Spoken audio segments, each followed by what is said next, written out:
السلام علیکم ورحمۃ اللہ تعالی وبرکاتہ نحمدہ ونصلی علی رسولہ الکریم اما بعد فاعوذ باللہ من الشیطان الرجیم بسم اللہ الرحمن الرحیم قد افلح من تزکا وذکر اسم ربہ فصلی صدق اللہ العظیم وصدق رسوله النبي الأمين المتين الكريم ونحن على ذلك لمن الشاهدين والشاكرين والحمد لله رب العالمين۔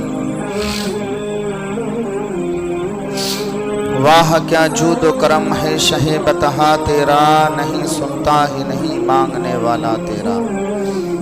میں تو مالک ہی کہوں گا کہ ہو مالک کے حبیب، یعنی محبوب محب میں نہیں میرا تیرا۔ اور فرش والے تیری شوکت کا علو کیا جانے، فرش والے تیری شوکت کا علو کیا جانے، خسرو عرش پہ اڑتا ہے پھریرا تیرا۔ حضرات محترم،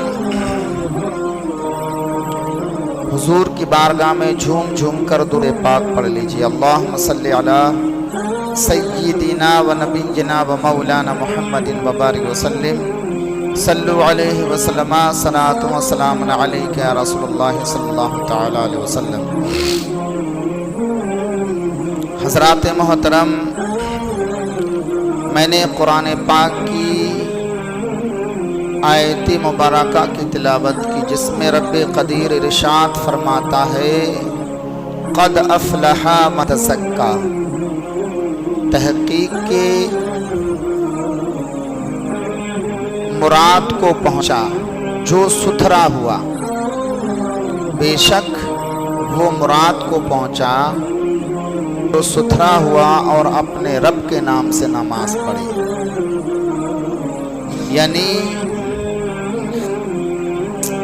یہ کہہ لیجئے کہ کامیاب وہی شخص ہوا جس نے پاک حاصل کی اور پھر اپنے رب کا نام لیا۔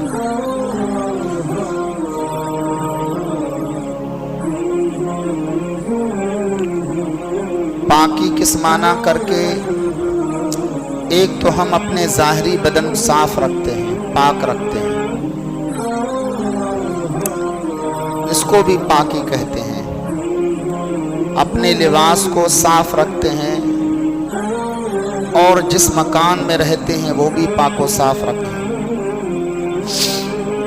تو کیا ہمارے ظاہری بدن کے صاف اور پاک ہونے سے ہم کامیاب ہو سکتے ہیں؟ تو کامیاب ہو سکتے ہیں، لیکن کامل طور پر کامیاب ہونے کے لیے جو قرآن ہمیں بتا رہا ہے وہ یہ کہ ہم اپنے باطن کو بھی صاف ستھرا رکھیں۔ ہم ذکر کرتے ہیں، درود پاک پڑھتے ہیں، کلمہ شریف پڑھتے ہیں، اوراد و وظائف پڑھتے ہیں، تو اس کا اثر ہم پر ضرور مرتب ہوتا ہے، لیکن بغیر نماز کے یہ اوراد و وظائف بھی کام نہیں آئیں گے۔ نماز کے ساتھ درود پڑھنا، کلمہ طیبہ پڑھنا، کوئی عمل پڑھنا، وظیفہ پڑھنا، یہ نماز کے ساتھ ہی کام آئے گا۔ تو نماز کے ساتھ جو بھی عمل کیا جائے گا، درود پاک پڑھا جائے گا یا قرآن کی کوئی آیت پڑھیں، تو انشاءاللہ اس کا اثر ہمارے اوپر ضرور مرتب ہوگا، اس کا اثر ضرور دکھائی دے گا۔ تو اس کے اثر کے لیے ضروری ہے کہ ہم جس طرح سے اپنے ظاہری بدن کو صاف رکھتے ہیں، اپنے ظاہری لباس کو صاف ستھرا رکھتے ہیں، اسی طرح ہم اپنے باطن کو بھی صاف ستھرا رکھیں گے، ہم اپنے قلب کو بھی صاف ستھرا رکھیں گے، تو انشاءاللہ ان اوراد و وظائف کا ہمارے اوپر ضرور اثر مرتب ہوگا، دکھائی بھی دے گا۔ آسمانی صحیفے بے شمار ہیں، جن میں 4 سب سے مشہور ہیں: توریت، زبور، انجیل، قرآن مجید۔ شمار صحیفے اور قرآن مجید ہمارے حضور نبی رحمت صلی اللہ علیہ وسلم پر نازل ہوا، لیکن آسمانی جتنی صحیفے ہیں اور جتنی بھی کتب ہیں، ان تمام کتابوں میں سب سے افضل قرآن پاک ہے۔ جس طرح سے تمام نبیوں میں سب سے افضل ہمارے حضور نبی رحمت صلی اللہ علیہ وسلم ہیں، اسی طرح سے تمام کتابوں میں سب سے افضل کتاب قرآن پاک ہے۔ اور ایک تحقیقی بات وہ یہ ہے کہ آج بھی توریت، انجیل، زبور پائی جاتی ہے، لیکن اس پر عمل اب ضروری نہیں ہے۔ کیوں کہ جب قرآن نازل کیا گیا تو اس کے تمام تر عملوں کو منسوخ کر دیا گیا۔ منسوخ کا مطلب یہ ہے کہ اب قرآن کی بات مانی جائے گی، ان آسمانی کتابوں کی بات پر اب عمل نہیں کیا جائے گا، چونکہ قرآن اللہ کی واحد کتاب ہے۔ حدیث پاک کے اندر ہے کہ آسمانی جتنی بھی کتابیں ہیں، جتنی بھی صحیفے ہیں، ان تمام کا علوم اللہ نے قرآن پاک کے اندر رکھ دیا گیا۔ قرآن پاک کے اندر اللہ رب العزت نے رکھ دیا، اور قرآن پاک کا سارا علوم الحمد شریف کے اندر رکھ دیا، اور الحمد شریف کا سارا علوم بسم اللہ شریف میں رکھ دیا، اور بسم اللہ کا سارا علوم اللہ نے بسم اللہ کے با میں رکھ دیا، با کا سارا علوم با کے نقطے میں رکھ دیا۔ تو اللہ رب العزت جل مجدہ نے ہمیں ایسا قرآن عطا فرمایا، ایسی کتاب عطا فرمائی جو بے مثل و بے مثال ہو۔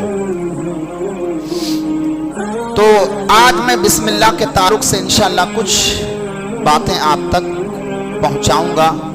اللہ رب العزت کی بارگاہ میں دعا اللہ تعالیٰ اپنے حبیب کی توفیق سے ہم سب کو اس پر عمل کی توفیق عطا فرمائے۔ تو حدیث پاک کے اندر ہے، حرب و امر ذیشان، حرب و نیک کام جو اللہ کے نام سے شروع ہوتا ہے وہ پائے تکمیل تک پہنچتا ہے، وہ مکمل ہو کے رہتا ہے، اور جو کام اللہ کے نام سے شروع نہ کیا جائے وہ کام ادھورا ناقص رہتا ہے، پائے تکمیل تک پہنچ ہی نہیں سکتا۔ تو حرب و نیک عمل، آپ صبح کو بیدار ہوتے ہیں، چارپائی سے اتریں، اللہ کا نام ذکر کریں، کپڑے پہنے، اللہ کا نام ذکر کریں، بسم اللہ شریف پر۔ اللہ نے بسم اللہ کے اندر اتنی طاقت و قوت رکھی ہے جس کا کوئی جواب نہیں۔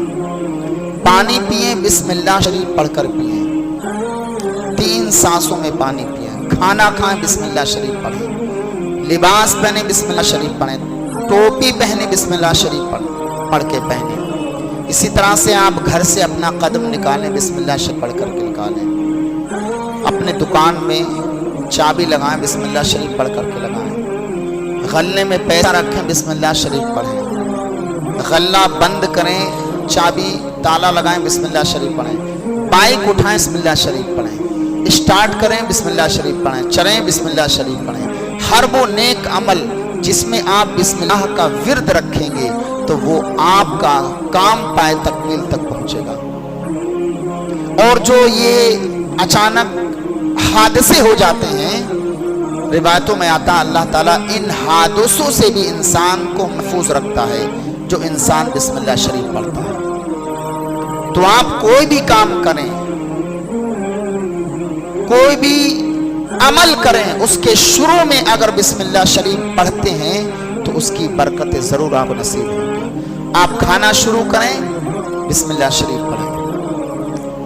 حدیث پاک میں آتا ہے کہ جو انسان کھانے کے وقت بسم اللہ شریف پڑھ لیتا ہے، اللہ تعالیٰ اس کھانے میں برکتیں عطا فرما دیتا ہے، اور جس کھانے میں بسم اللہ شریف نہیں پڑھی جاتی ہے وہ کھانا شیطان کے لیے حلال اور اس سے برکتیں اٹھ جاتی ہیں۔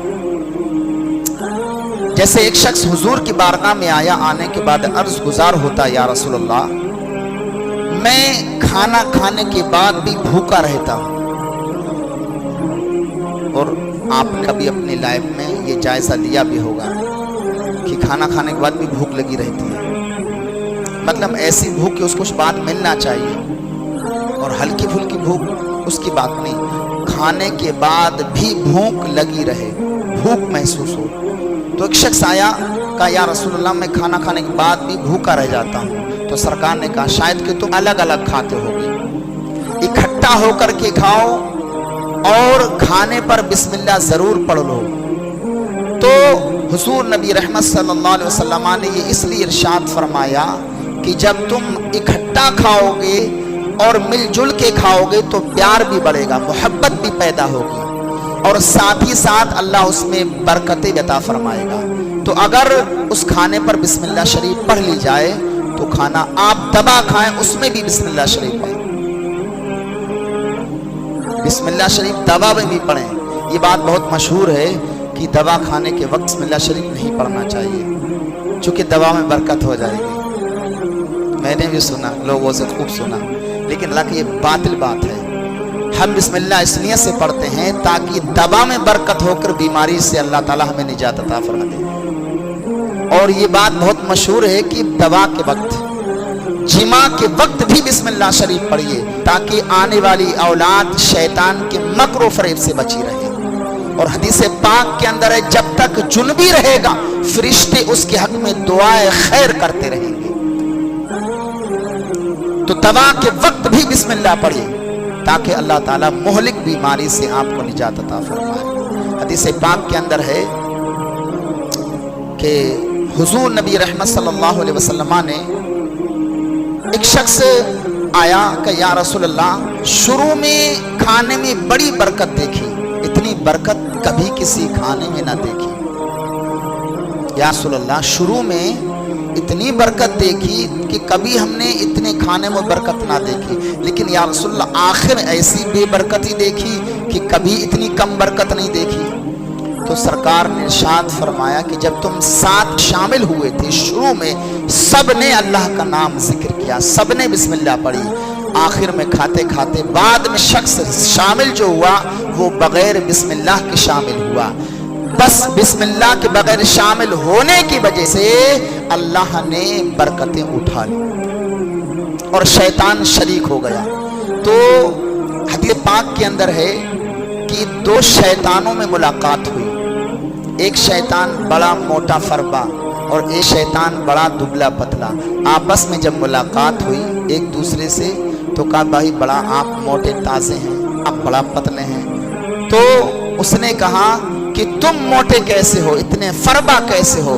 تو کہا کہ ہم ایک ایسے شخص پر مسلط ہیں جو کسی بھی عمل میں بسم اللہ نہیں پڑھتا، جب وہ کھانا کھاتا ہے تو اللہ کا نام ذکر نہیں کرتا تو میں کھانے میں شریک ہو جاتا ہوں، تو میں موٹا ہوں۔ سمجھ میں آئی؟ حدیث پاک میں ہے جب وہ لباس پہنتا ہے تو میں لباس کے ساتھ شرکت کر لیتا ہوں، اسے برابر کا شریک رہتا ہوں میں، اور جو اللہ کا نام نہیں لیتا ہے شیطان اس کے برابر کا شریک رہتا ہے۔ میں اچھا عمدہ لباس پہنے ہوئے ہوں، جب وہ سر میں تیل ڈالتا ہے تو میں سر میں تیل ڈال لیتا، اس لیے کہ وہ بسم اللہ پڑھتا نہیں ہے، چونکہ میں کافر شخص کے اوپر مسلط ہوں۔ اس نے اپنی شان و شوکت دکھائی اور جائی، پھر اس سے پوچھا جو دبلا پتلا تھا کہ بھائی تم اتنے کمزور کیوں ہو، کمزوری کا سبب کیا ہے؟ تو اس نے کہا کہ میں ایک ایسے شخص پر مسلط ہوں جو ہر کام میں بسم اللہ شریف پڑھتا ہے، حتیٰ کہ صبح کے وقت جب اٹھتا ہے تب بھی بسم اللہ پڑھتا ہے، اور جب وہ کھانا شروع کرتا ہے تب بھی بسم اللہ پڑھتا ہے، جب لباس پہنا ہے تب بھی بسم اللہ پڑھتا ہے، جب وہ کھانا کھاتا ہے بسم اللہ پڑھتا ہے تو میں کھانے سے دور ہٹ جاتا ہوں، جب وہ پانی پیتا بسم اللہ شریف پڑھتا ہے تو میں پانی سے دور ہو جاتا ہوں، میں پیاسا رہ جاتا ہوں، بھوکا رہ جاتا ہوں، اور جب وہ لباس پہنتا ہے تو بسم اللہ شریف پڑھ کر کے لباس پہنتا ہے، اس وجہ سے میں بے لباس ننگا رہ جاتا ہوں۔ وہ جب سر میں تیل ڈالتا ہے تو بسم اللہ شریف پڑھ کر کے ڈالتا ہے تو میرے بال پورا گنڈا پرانے بلٹے ہوئے رہ جاتے ہیں، چونکہ وہ ہر عمل میں بسم اللہ شریف پڑھتا ہے۔ تو میں بھوکا پیاسا ننگا بھوکا رہ جاتا ہوں۔ تو پتہ یہ چلا کہ جو انسان اللہ کا نام ذکر کرتا رہتا ہے، اپنی زبان کو اللہ کے ذکر سے تر رکھتا ہے، ہر عمل میں بسم اللہ شریف کو مقدم رکھتا، پہلے رکھتا ہے، تو پھر اس کے عملوں میں، اس کے کاموں میں شیطان شرک نہیں کرتا۔ جب شیطان شرکت نہیں کرے گا تو وہ ہمارا کام، ہمارا عمل پھولتا اور پھلتا چلے گا۔ کوئی بھی عمل ہو، اس عمل سے پہلے بسم اللہ شریف پڑھو۔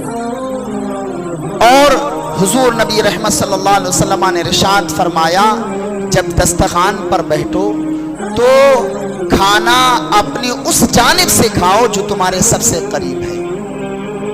دسترخوان بڑا سجا ہوا ہے، چاروں طرف کھانا لگا ہوا ہے، تو بچے ہاتھ ادھر ادھر ڈالتے ہیں، لوگ ہاتھ ادھر ادھر ڈالتے ہیں۔ تو حضور نبی صلی اللہ علیہ وسلم کے ساتھ ایک شخص کھانا کھا رہا تھا، تو چاروں طرف سے ہاتھ ڈال ڈال کے، ہاتھ بڑا بڑا کے کھا رہا تھا۔ حضور نے ارشاد فرمایا، جس جانب تمہارے کھانا ہے اسی جانب سے کھاؤ، چاروں طرف سے ہاتھ ڈال ڈال کے کھانا نہ کھاؤ۔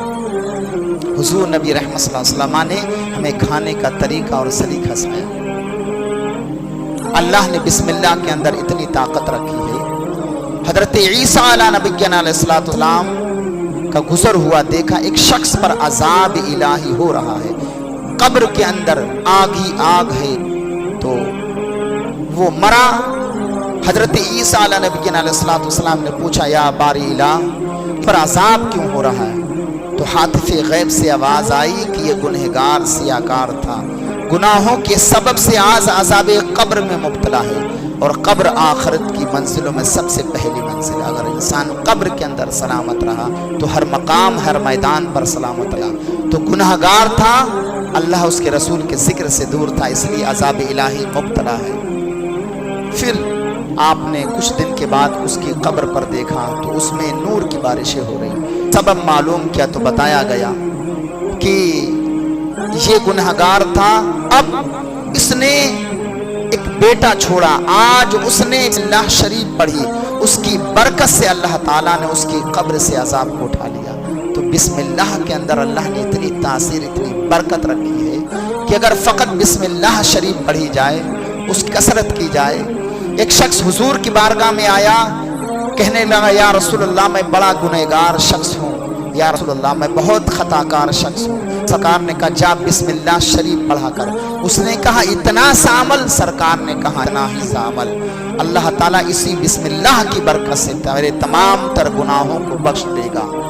اور ایک حدیث پاک کے اندر ہے، جب بندہ بسم اللہ شریف پڑھتا ہے تو اللہ اس کی بخشش و مغفرت فرما دیتا ہے۔ ایک روایت میں آتا ہے کہ جب بسم اللہ پڑھتا ہے تو اللہ بسم اللہ کی برکت سے اس استاد کو بھی معاف فرما دیتا جو بسم اللہ شریف پڑھاتا ہے، اور جو بچہ پڑھتا ہے اللہ اسے بھی معاف فرما دیتا، اور اسی بسم اللہ کی برکت سے اس بچے کے ماں باپ کی بھی بخشش و مغفرت فرما دیتا۔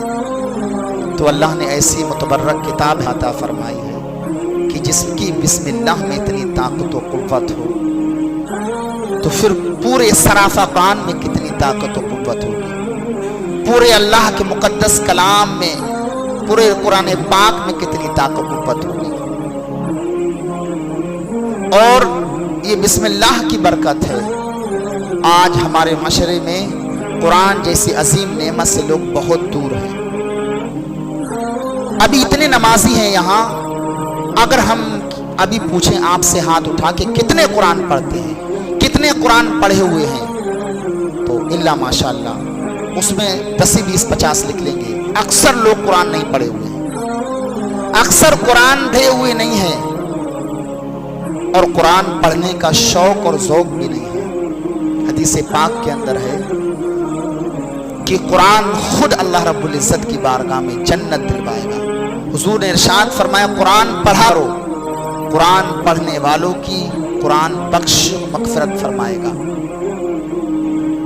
اور حدیث پاک کے اندر ہے کہ قرآن اللہ رب العزت کی ایسی لٹکتی ہوئی رسی ہے، ایک سا اس کا تمہارے ہاتھ میں، ایک اللہ کے دستے قدرت میں ہے، اور جو اس کو مضبوطی سے پکڑا رہے گا وہ کبھی گمراہ نہیں ہوگا۔ 72 فرقے